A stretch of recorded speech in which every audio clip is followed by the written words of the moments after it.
o ser, que é a organização do Haroldo, sem fins lucrativos, para poder divulgar o diálogo interreligioso, para divulgar a obra de Chico Xavier, é a entidade que todos nós já amamos e que produz esses DVDs, que produz os livros, sem nenhuma intenção de faturar, mas apenas de divulgar a obra. Haroldo, como todos sabem, hoje é um dos principais palestrantes do mundo da doutrina espírita. Desculpe, Haroldo, estar na sua presença e fazer esse elogio, mas você merece.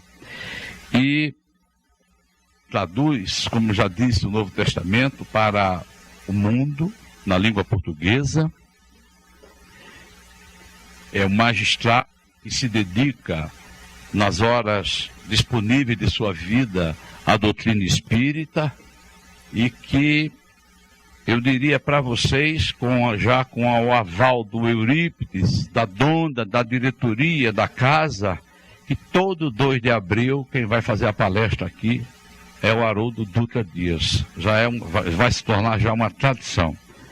Meu irmão Haroldo, aqui tudo é pequenininho, né, Haroldo? Graças a Deus, né, Haroldo? Simples, humilde, mas...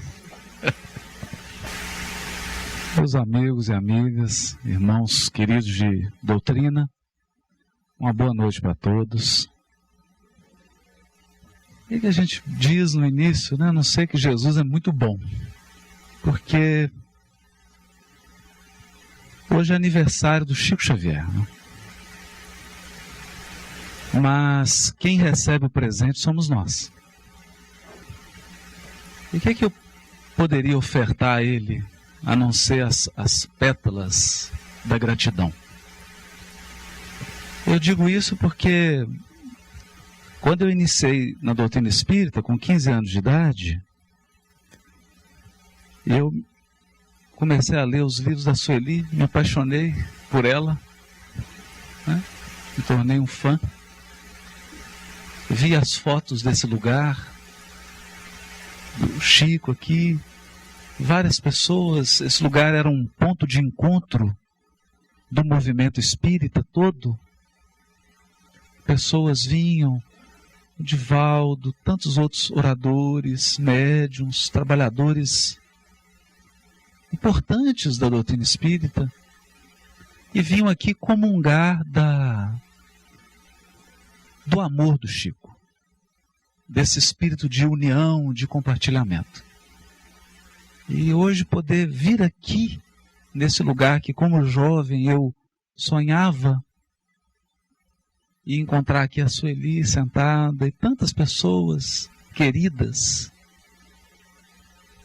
para a gente festejar o aniversário dele. Como é que... Eu só posso dizer que Jesus é muito bom, né? É muito bom. Mas o tema hoje é Emmanuel e o resgate do Evangelho. E eu gostaria de iniciar com um verso do Evangelho que diz assim: a boca fala daquilo que está cheio o coração. Porque se o nosso coração não se preenche de algo, a boca não pode falar. Porque ela seria como um sino, como um metal. E para dizer do resgate do Evangelho, feito por Emmanuel, é preciso voltar ao tempo, quando o coração dele foi preenchido de um amor incomparável. Livro há 2000 anos, ele diz assim: foi nesse instante que, com o espírito como se estivesse sob o império de estranho e suave magnetismo, ouviu passos brandos de alguém que buscava aquele sítio. Diante de seus olhos ansiosos, estacara personalidade inconfundível e única. Tratava-se de um homem ainda moço, que deixava transparecer nos olhos profundamente misericordiosos, uma beleza suave e indefinível. Longos e sedosos cabelos molduravam-lhe o semblante compassivo, como se fossem fios castanhos, levemente dourados de luz desconhecida. Sorriso divino, revelando ao mesmo tempo bondade imensa e singular energia. Irradiava da sua melancólica e majestosa figura uma fascinação irresistível. Públio Lentulus não teve dificuldade em identificar aquela criatura impressionante, mas seu coração marulhavam ondas de sentimento que até então lhe eram ignoradas. E quando ele se aproxima, Jesus pergunta para ele, olha que bonito, dando-lhe a inesquecível impressão de que a palavra era de espírito para espírito, de coração para coração. Espírito para espírito, coração para coração. Senador, por que me procuras?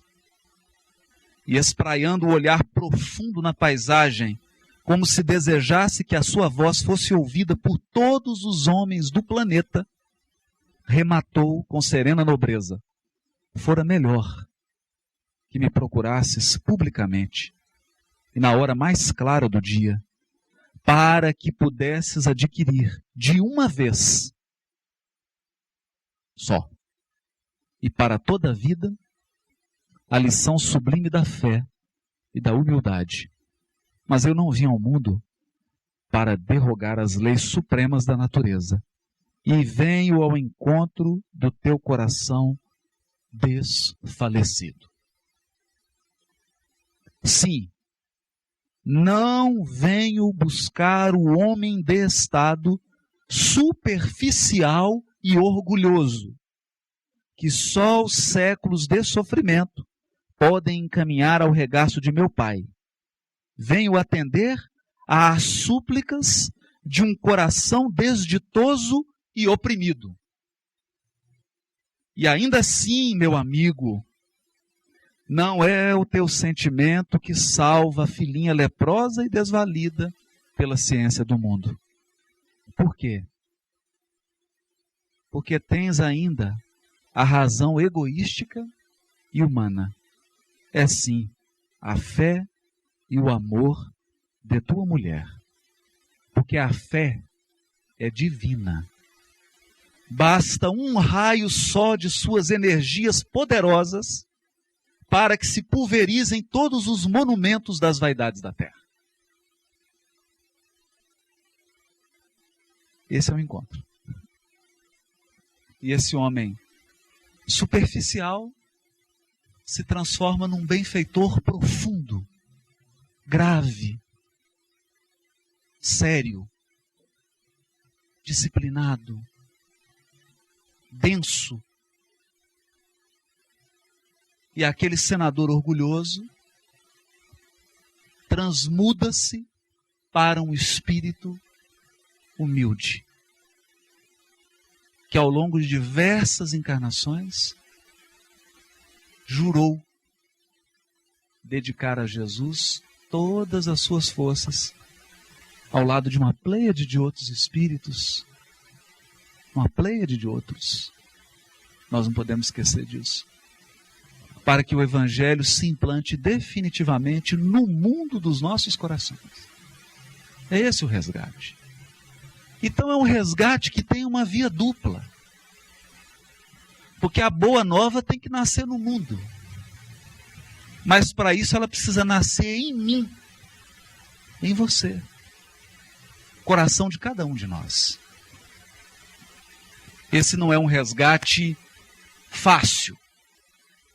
Porque não se trata de apresentar uma paisagem externa. nós poderíamos mostrar fotos do Mar da Galileia, nós poderíamos ir até lá em busca de vestígios da passagem de Jesus, mas será que encontraríamos a boa nova nessa viagem investigativa? Ou a boa nova, na verdade, tem que brotar como fonte da nossa alma? Porque a boa nova é força viva. Esse é o ponto. Essa é a questão. E durante séculos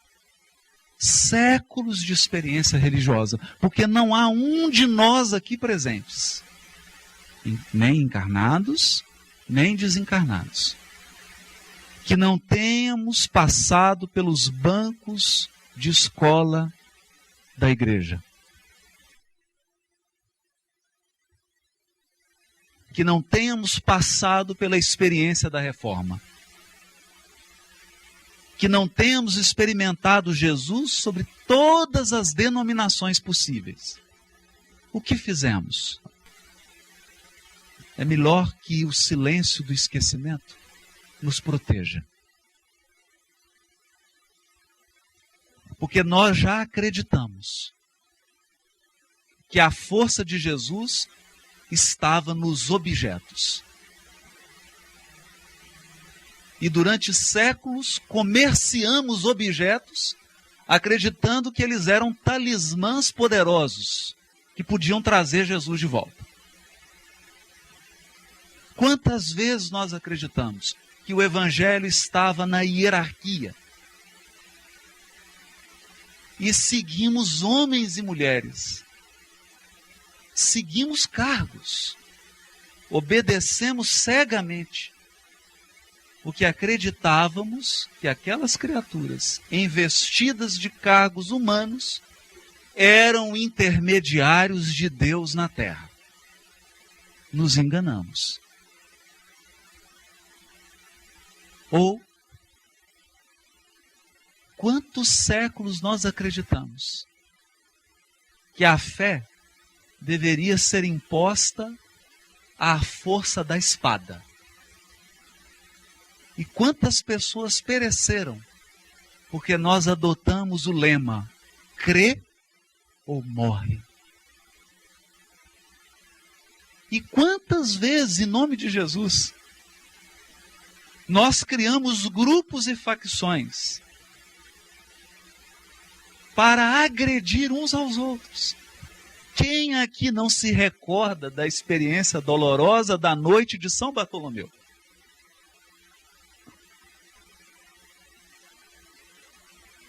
E quantos espíritas não resgatam hoje, na atual encarnação, as consequências desastrosas daquela noite?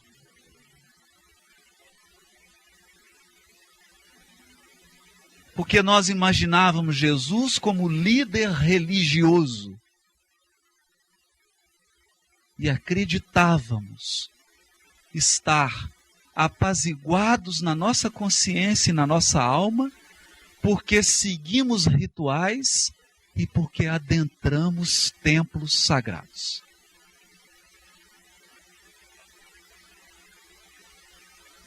Mas nós não queremos com isso dar a ideia de que somos ingratos.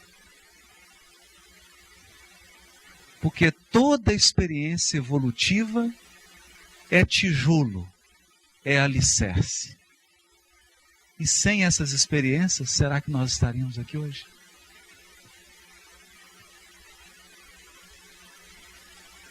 Será que nós estaríamos buscando um Jesus na essência? Será? Então, desde 1857, um projeto de resgate da boa nova do Cristo começou a ser executado no mundo. E o capítulo 5 do Evangelho segundo o Espiritismo, que nesse ano se completa 150 anos. é a maior revolução religiosa do planeta. Porque ele diz assim: bem-aventurados os aflitos.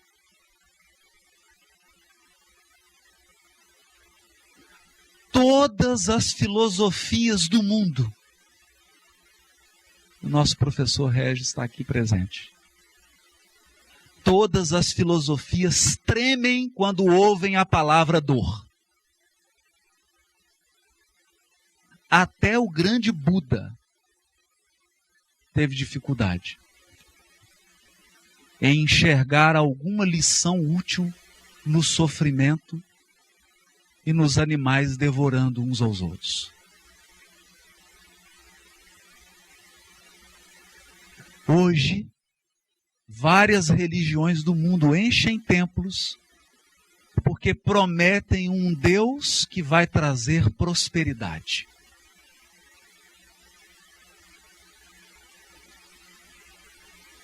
Prometem que se você estiver junto com Deus, não há dor na sua vida. O que não é verdade. E veio o Evangelho segundo o Espiritismo para dizer: a dor tem outro significado. Como diz a poesia de Casimiro Cunha, intitulada Carta de Natal: não te esqueças que somente a dor do mundo nos pode regenerar. A doutrina espírita ressignificou a dor. Não qualquer dor. Não a dor do desespero, não a dor da revolta, não a dor do criminoso que quer cometer crime a qualquer custo, não a dor do viciado que quer se entregar ao vício, mas a dor da alma branda em resgate do passado, que aceita a vontade de Deus na sua vida, que aceita as intempéries com coragem, com fé e com esperança. Bem-aventurados os aflitos. Por quê? Porque há um Cristo Consolador. Capítulo 6. Não importa como você define Jesus, mas é bom saber que a partir de 1864, Jesus é um irmão mais velho que está ao teu lado. Ele é o Cristo que consola. Então, se você perdeu um filho, e centenas de mães entraram nessa sala porque enfrentaram a maior dor da terra, que é perder um filho, foram consoladas. Porque elas encontraram na doutrina espírita um Cristo que desceu da cruz. Ele não está mais na cruz. Ele desceu da cruz com um lenço na mão. E está ao teu lado. É um Cristo dinâmico.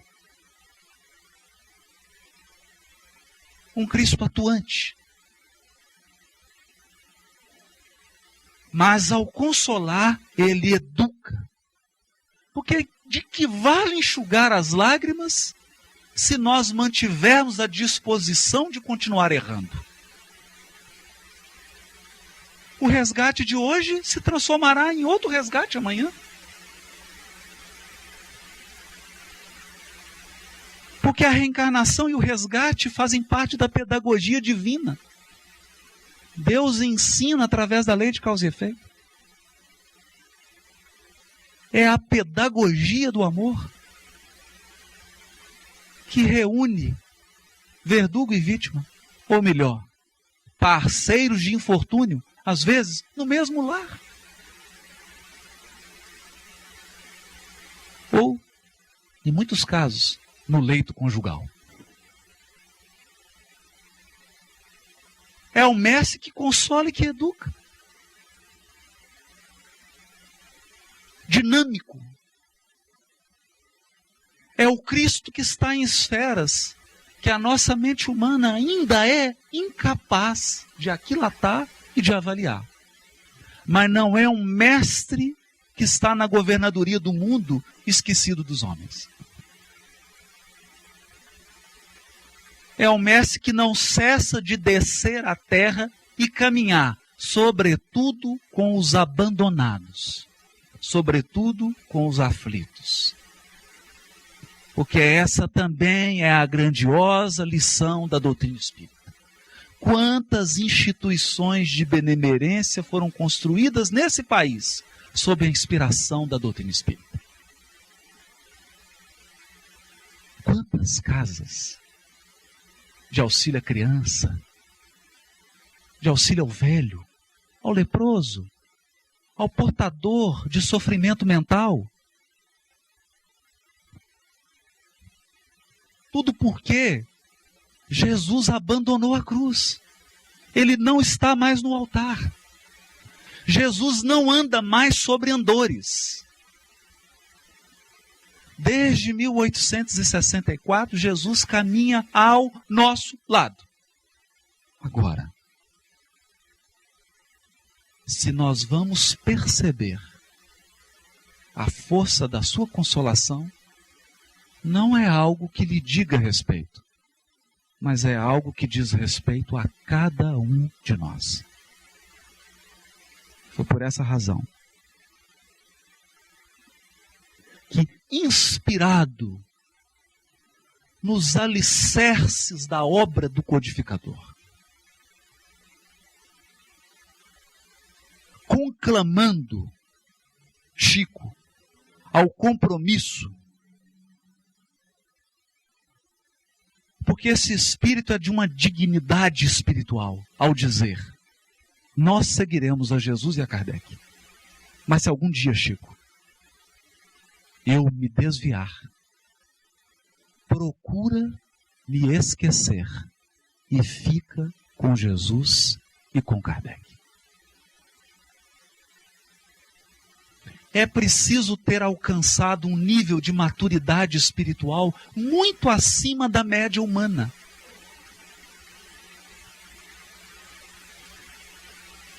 Porque naquele momento o benfeitor convidava o Chico a seguir os passos, a caminhar juntos. E a partir da aquiescência do nosso aniversariante querido, esse espírito que eu comparo ao grande maestro da psicografia. Porque o maestro tem aquela sensibilidade de colocar um músico certo, na hora certa, tocando no trecho certo. Tem a hora do violoncelo, tem a hora do violino. Tem a hora de Humberto de Campos e tem a hora de Maria Dolores. Tem a hora de André Luiz, tem a hora de Cassimiro Cunha. Tem até momentos de humor com Cornélio Pires, onde o matuto da terra nos faz rir falando de coisas sérias e de forma respeitosa. É um maestro. Mas, no que tange a interpretação do Evangelho, quis ele assumir uma posição mais ativa. Ditou 5 romances que resgataram a história do cristianismo primitivo. Ainda hoje, nós assistimos ao Jornal do Almoço, retratando a entrevista feita em Uberaba, 1988, no jornal Bom Dia, em que o entrevistador, homem culto da cidade, colunista social, pergunta a Chico: na tua experiência mediúnica, qual foi a obra que mais te tocou? A que mais tocou a minha sensibilidade mediúnica foi receber as últimas páginas do livro Paulo Estevam. Porque quando eu li aquele livro, o Simão Pedro que eu havia aprendido, que a minha mãe aprendeu, que a minha avó aprendeu, que a minha bisavó aprendeu, desapareceu. Eu comecei a ver um Simão Pedro que vivia numa casa simples, em lutas com dificuldades materiais, com dificuldades íntimas, que não era perfeito, que cometia erros, que quase comprometeu o curso do cristianismo, que negou o mestre, mas que foi utilizado como base para a instauração da Boa Nova. Então você vê homens e mulheres se movimentando tal qual eles são.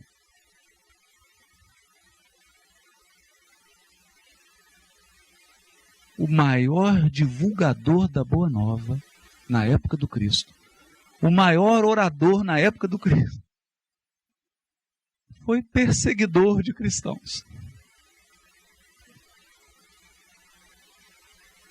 Eu não sei se isso te conforta, mas a mim me conforta muito. Porque a gente se pergunta, com que autoridade eu falo? Nenhuma. Nenhuma. Nós falamos com a autoridade do doente que toma um remédio e que quer compartilhar desse remédio com os outros. Essas são as nossas credenciais.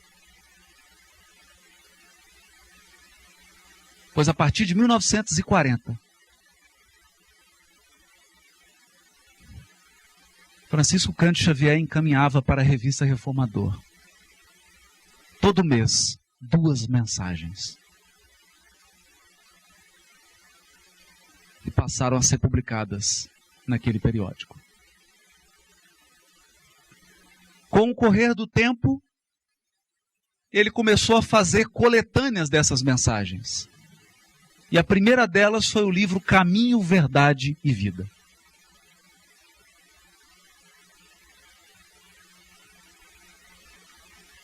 E se seguiram diversas outras coletâneas. Pão Nosso, Vinha de Luz, Fonte Viva, Ceifa de Luz, de outras editoras, Palavra de Vida Eterna, Livro da Esperança, Bênção de Paz. E várias outras mensagens espalhadas. Pois bem, no ano passado, um grande amigo, Saulo César, de Brasília,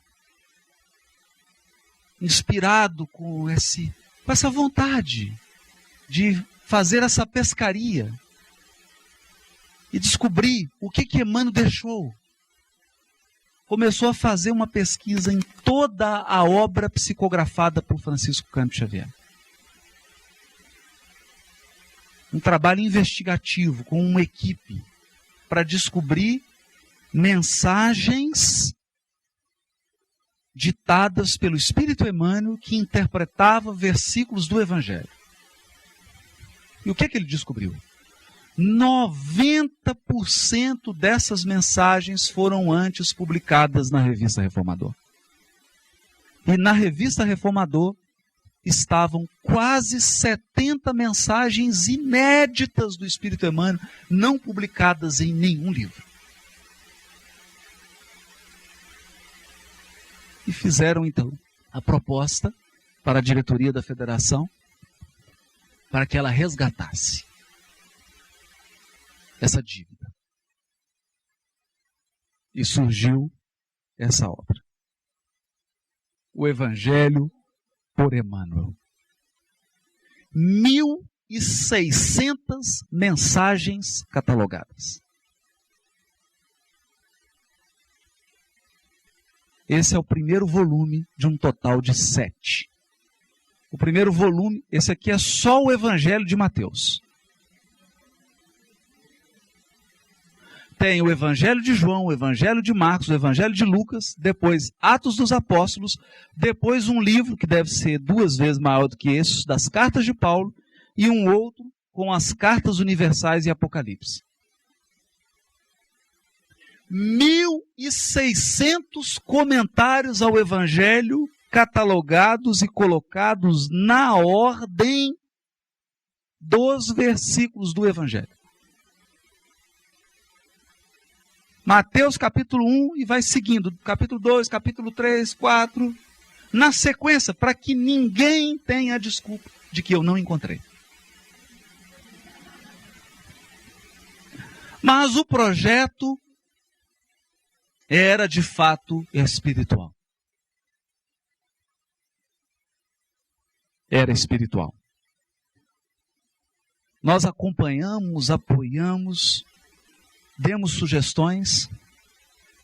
Depois de examinar as 1.600 mensagens, o que a equipe percebeu? Que em muitos aspectos, a tradução do Evangelho que colocaram na mensagem, porque nem sempre Emmanuel colocava o versículo transcrito, às vezes o Chico recebia só o comentário, depois os organizadores que colocavam o versículo. Quando eles foram ver, o comentário que Emmanuel fazia corrigia erros da tradução da época. E me pediram para examinar os 1.600 versículos comentados. No original grego, e nós chegamos à conclusão de que Emmanuel tinha os originais nas mãos quando fez o comentário.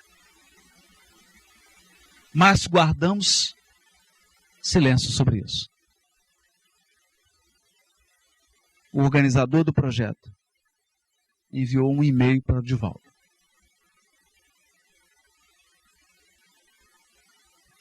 Descrevendo brevemente o projeto. E pedindo para ele se a benfeitora Joana de Ângeles poderia fazer o prefácio da obra.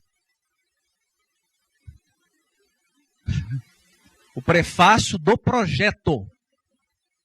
Imaginem. Porque no mundo espiritual só tem concórdia e cooperação. Ao contrário do mundo dos homens. E então, ele digitou errado. Imagine, ele digitou errado.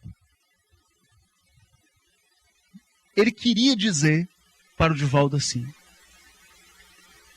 você pode me responder se poderá receber a mensagem? Você pode me responder em 2 dias? Só que ele escreveu e o Divaldo entendeu que precisava psicografar a mensagem e enviar em 2 dias. Mas o Divaldo estava numa viagem. Então ele respondeu: meu filho, eu estou em viagem. Não tem como eu mandar a mensagem em 2 dias. Quando ele recebeu o e-mail, e nós falamos: você manda outro, conserta, né? Agora você explica. Explica direito. Então eu vou mandar outro e-mail para ele.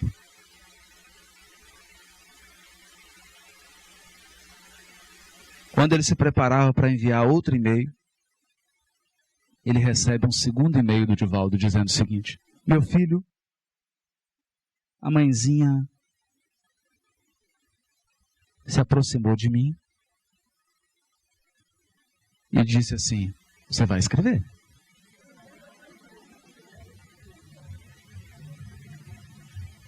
Você me consultou para responder? Por que você falou que não podia mandar a mensagem em 2 dias? Pega o lápis aí e anota, filho. 15 de agosto de 2013, Salvador, Bahia. E o que ela diz aqui?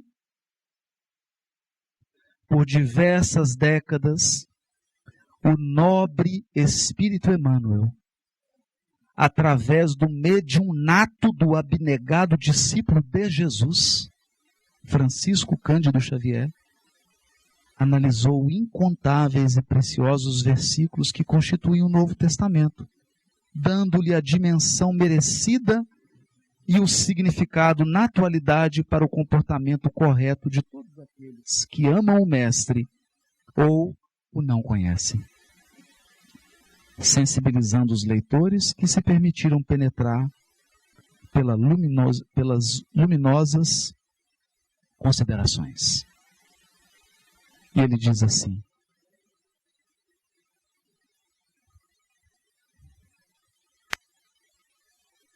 inegavelmente, não, primeiro ele diz assim, ela diz, na condição de hermeneuta sábio, o nobre mentor soube retirar a ganga que envolve o diamante estelar da revelação divina, apresentando-o em todo o seu esplendor e atualidade, porque os ensinamentos de Jesus estão dirigidos a todas as épocas da humanidade.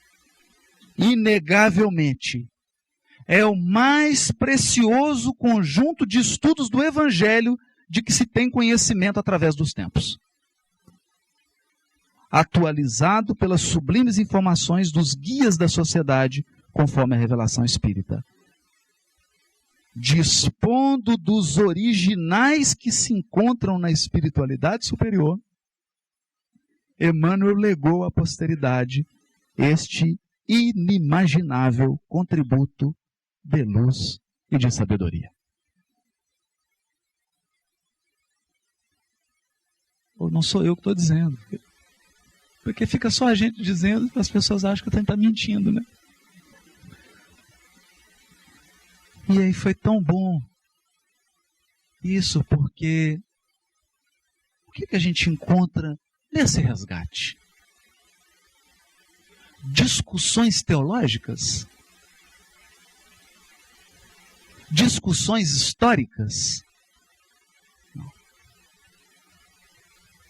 Páginas e páginas tratando de celeumas? Não. Discute-se aqui, por exemplo, a natureza de Jesus? Não. E eu pergunto, nós temos condição de dizer qual é? Nós temos.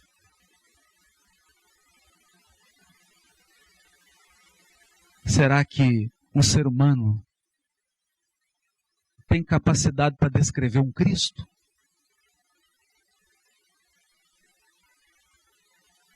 Será que Jesus cabe nos estreitos limites da nossa mente? Não tem isso aqui. O que tem? Um evangelho adaptado a cada circunstância da nossa vida prática.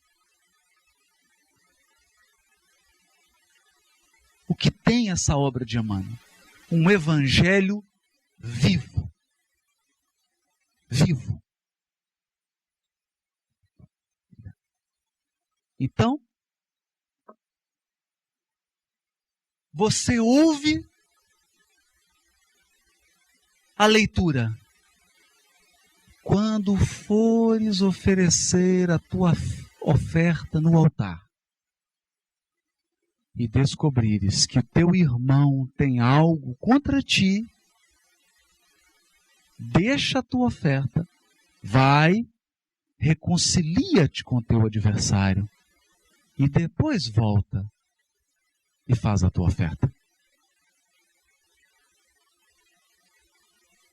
Porque nós não podemos nos aproximar de Deus se o coração está preenchido de mágoa, de rancor. Ou se nós deixamos mágoa e rancor no coração do nosso próximo. E nós aprendemos o caminho da reconciliação. Mas parece tão teórico. Então você abre o livro Paulo Estevão e vê Paulo como uma criança que prepara a viagem dos seus sonhos. Ele queria conhecer Roma, a colaboradora Febe havia organizado todo o projeto da viagem, estava tudo pronto. E ele recebe uma carta de Tiago Menor. O apóstolo do Cristo. O apóstolo do Cristo. E Paulo, o apóstolo dos gentios. Mas eu vou te dizer uma coisa. Esses dois apóstolos do Cristo não conversavam.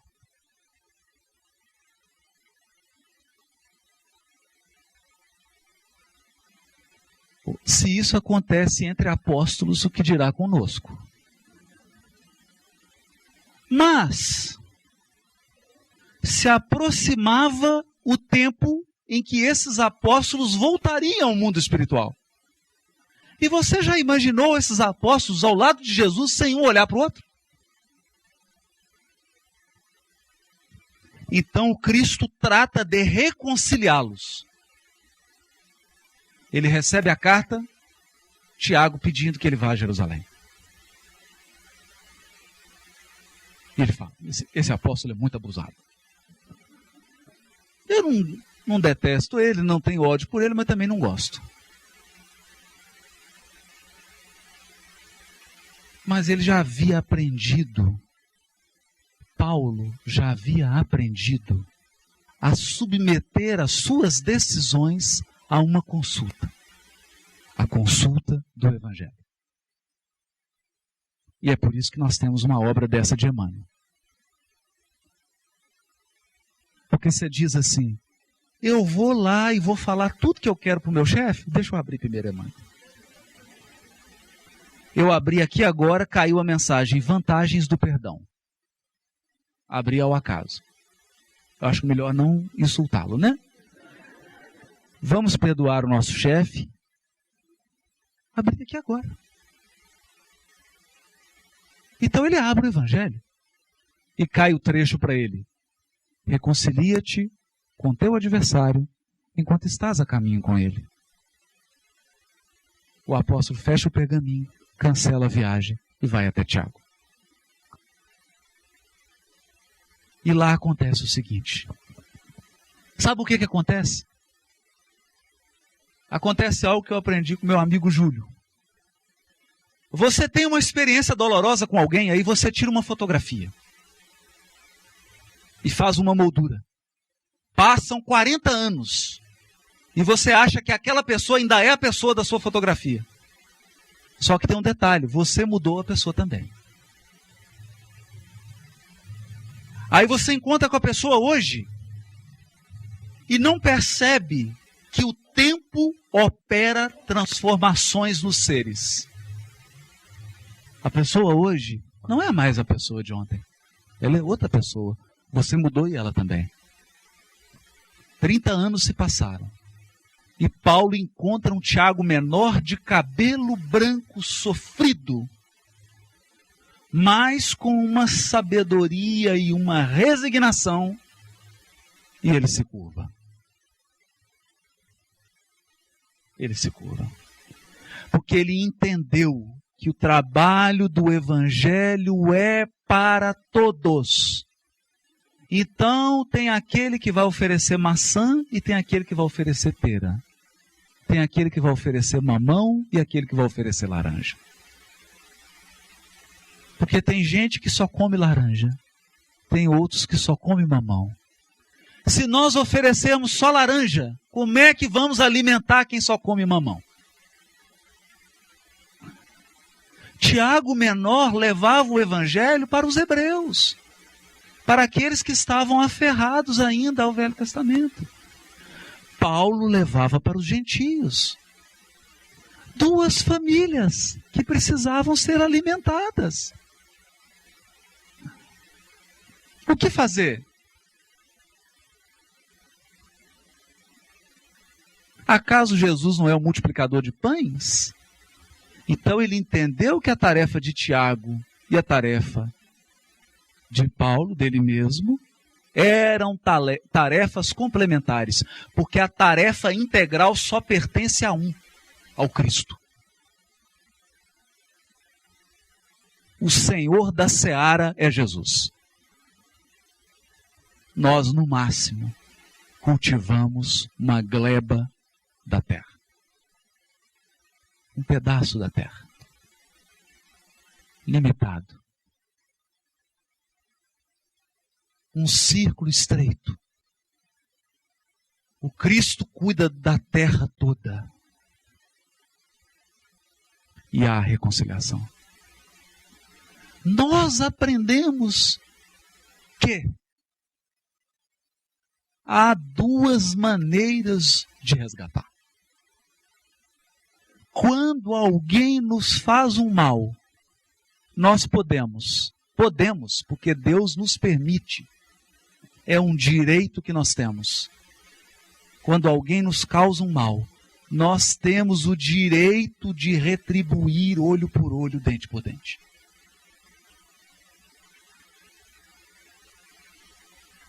Nós temos o direito de exercer a justiça com as próprias mãos.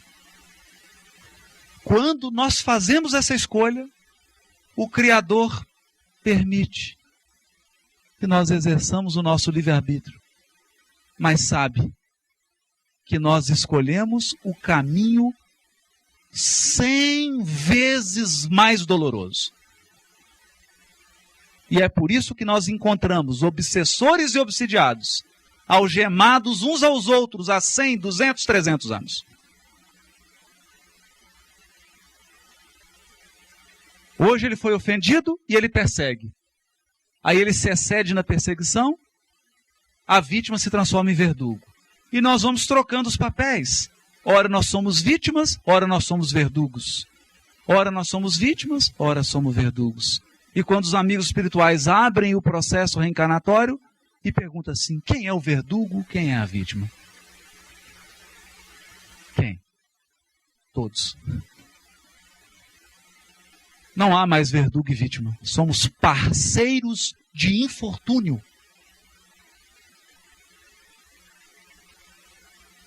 Até que tomamos a decisão de colocar as nossas mãos para trás e deixar que as mãos de Deus ajam.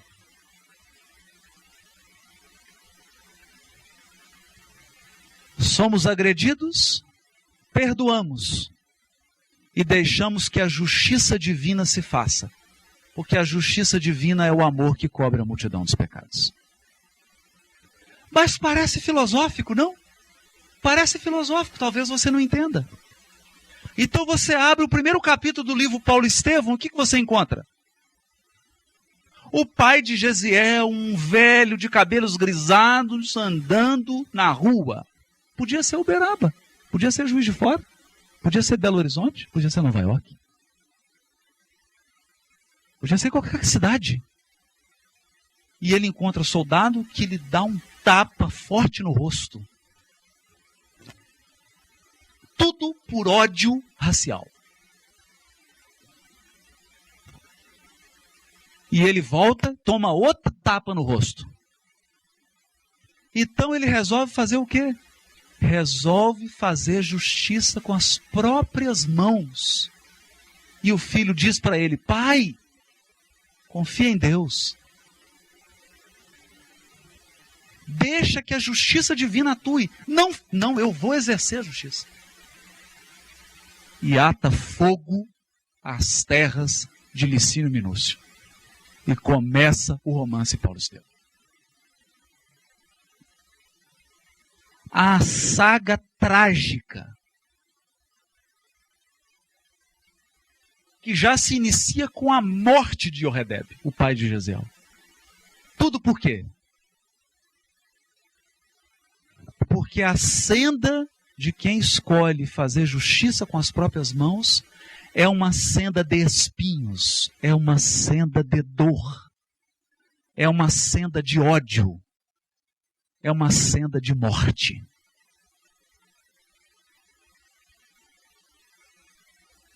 Está claro? Está claro porque Emmanuel trouxe uma história viva. Ele trouxe uma história viva para nós todos. Para que você leia e se coloque no lugar dele. Você toleraria receber 2 tapas na sua face?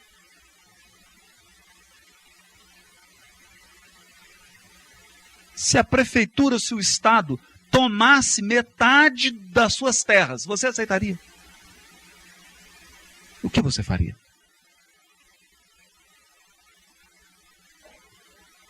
É o Evangelho vivo. Vivo. O Evangelho vivo que estão nessas páginas, que estão nos romances, que estão em toda a obra de Emmanuel.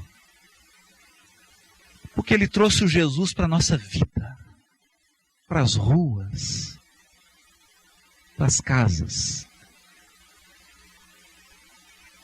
para todos os lugares, para o nosso trabalho, para todas as esferas da nossa vida. E ele adverte já no prefácio do livro Caminho, Verdade e Vida. Não há linhas divisórias entre a oficina e o templo.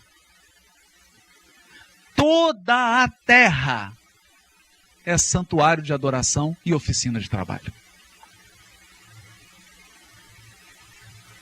Então, o pedreiro que está ali agora, rebocando a parede, está adorando a Deus. Porque a gente adora a Deus em prece e com trabalho.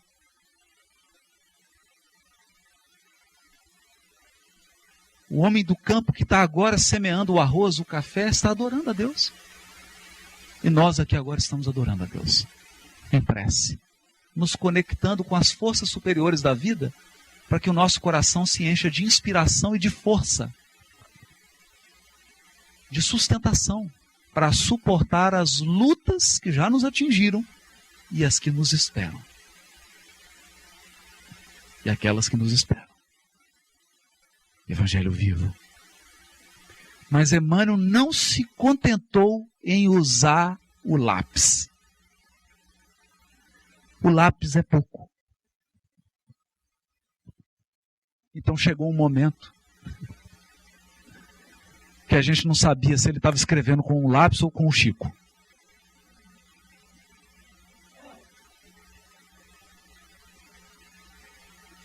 Porque os espíritos começaram a escrever o Evangelho no Chico. Na vida dele. Ele era a psicografia. Então, quando aquela pessoa querendo ajudar, que mais parecia um elefante colhendo uma rosa no jardim, viu o Chico sofrendo por causa de um cachorro, falou, vamos resolver o problema do Chico, vamos ajudar. Matou o cachorro. E o Chico fica triste, magoado, uma nuvem de amargura atinge o seu coração, até que o benfeitor aparece para ele e diz, essa mágoa está interferindo no trabalho da psicografia. Ele falou, o que eu faço? Descubra o que ela mais gostaria de ganhar e dê de presente a ela. Ele falou, não, o senhor não está entendendo. O ofendido fui eu. Será que... Eu não sei como é que a história chegou aí no senhor, né? Porque às vezes alguém contou errado, né? Eu que fui o ofendido. Mas Chico, a receita não é minha, é do Cristo. E ele foi lá e comprou o que ela mais queria ganhar. Uma máquina de costura. Daquelas que você compra e financia em 3 reencarnações. O salário não dava. Ou então, quando a senhora o procurou e deu logo uns tapas no rosto dele, falou, seu safado, entra agora naquela sala de passe e me dá um passe. E ele olha para o Emmanuel e falou assim, mas como é que eu vou dar o passe nela? Eu não tenho condição. Eu não estou dizendo que eu não quero dar, eu só estou dizendo para o senhor que eu não tenho condição. O senhor não acha que eu tenho razão? É, Chico, você tem razão, mas ela tem a necessidade.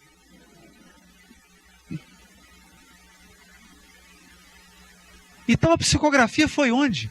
Foi no livro? Foi só no livro? Não. O Chico é a psicografia. Ele é o que Paulo chama de a carta viva do Evangelho.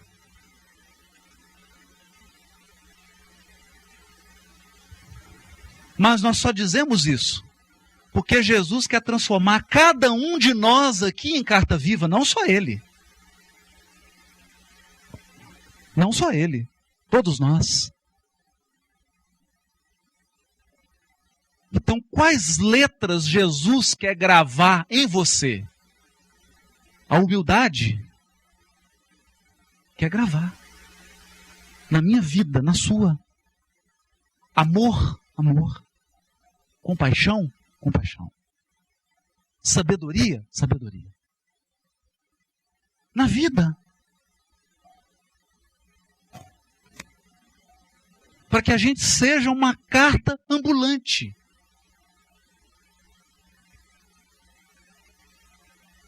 Porque a pregação mais eficiente da doutrina espírita é quando alguém chega para você e você nunca disse nada sobre religião e a pessoa diz assim: da onde você tira tanta força? Me explica.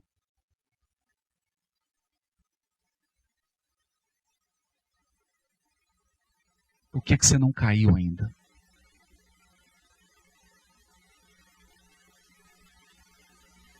E aí a gente, assim, eu queria te apresentar um novo Jesus. Um Jesus consolador. Mestre. Que está escrevendo um livro. O Emmanuel já escreveu dele. 1.600 mensagens. Como diz Joana de Ângeles, uma viagem sem igual. Ler essas páginas é experimentar um Jesus que a humanidade não tem. Olhar para o médium é ver uma carta psicografada,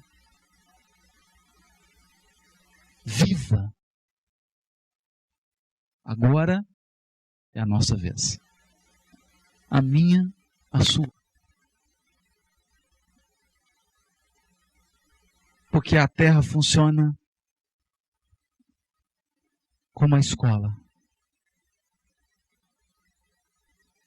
Com 15 anos, eu olhava para cá e via pessoas na fotografia, nos vídeos, sentados ao redor dessa mesa, nas janelas. E hoje sou eu, o novo aluno admitido nessa escola. Agora é a nossa vez. Mas há uma certeza consoladora. Nós estamos juntos. Você não está sozinho. Nós estamos juntos. Ainda temos a Sueli conosco aqui, graças a Deus, para a gente sugar dela, que ela viveu tudo aí, né? Tem tantas pessoas para a gente aproveitar ainda. Estamos juntos, compartilhando experiências. Porque chegará o dia. E eu acho que esse é o maior presente que nós podemos dar a Chico Xavier. Vai chegar o dia que eu não vou precisar mais carregar esse livrão aqui. Ele vai estar aqui. Um beijo para todos. Muito obrigado. Chico, um beijo e obrigado.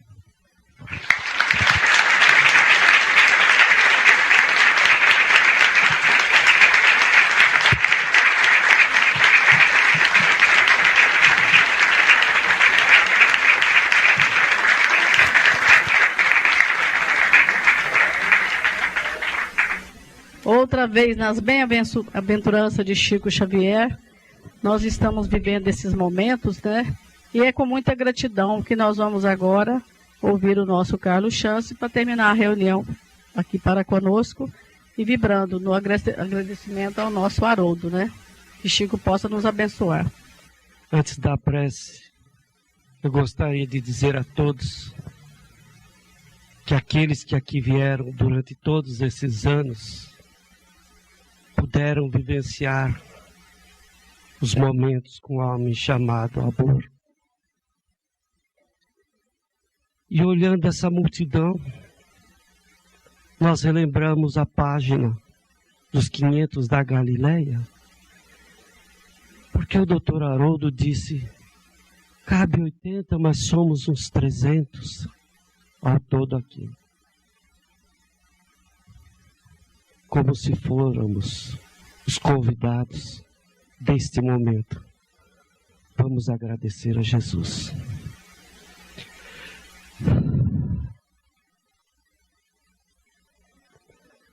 Mestre amado,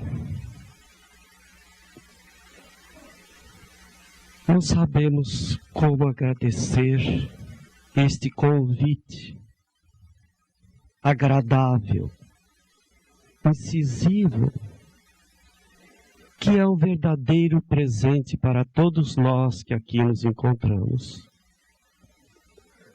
Um convite porque foi explicado com sábias palavras o que nos compete no momento. E relembramos que muitos de nós, Senhor, conquanto tenhamos passado por tantas religiões e encarnações que se foram, com a tecnologia moderna, Senhor, que nos facilita o processo de comunicação, ainda teimamos em não sermos os facilitadores da vida. Quando encerra um mês e nós vamos analisar os nossos atos, nós verificamos que perdemos tantas oportunidades de pôr em prática um pouquinho das suas lições. Exemplo não nos faltaram, Senhor. Chico Xavier, que continua até os dias de hoje convidando-nos a todos, das mais variadas formas, para encetarmos o processo de renovação que se faz urgente. E nós, normalmente, não temos tempo, ou muito pouco tempo.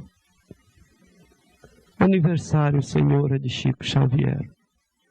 E ele nos traz de presente uma noite como essa, inesquecível para todos os corações, encarnados e desencarnados. Permita, Senhor, que fique gravado em nossos corações as palavras que acabamos de ouvir do Dr. Haroldo. Que possamos renovar os sentimentos, retirando o ódio que ainda carregamos, vindos de séculos ou milênios. Permanentemente somos convidados à renovação, Senhor.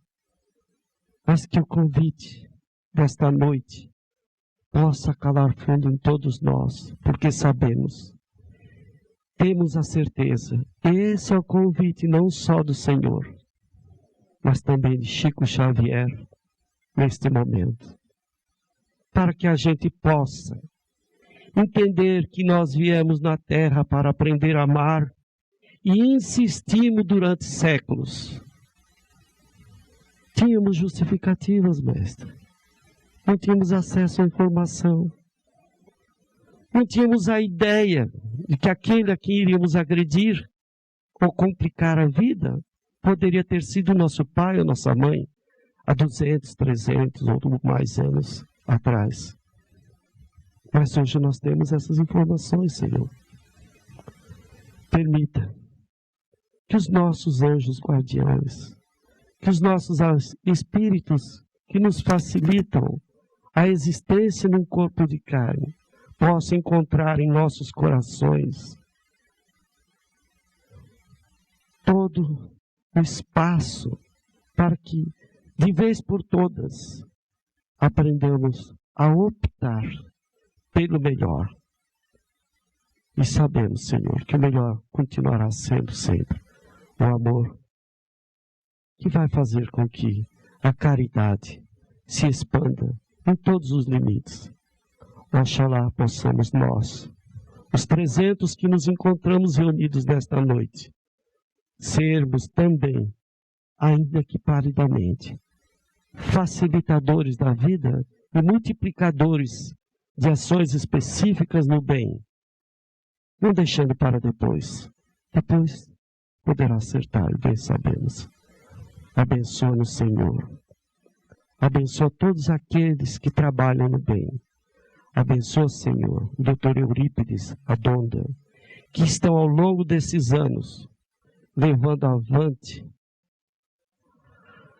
todo esse projeto de lembrar as pessoas que é preciso amar. Muito obrigado, Senhor. Muito obrigado, Chico. Sabemos que o Senhor não nos abandona. Estamos sempre juntos, todos nós. Graças a Deus. Muita paz a todos.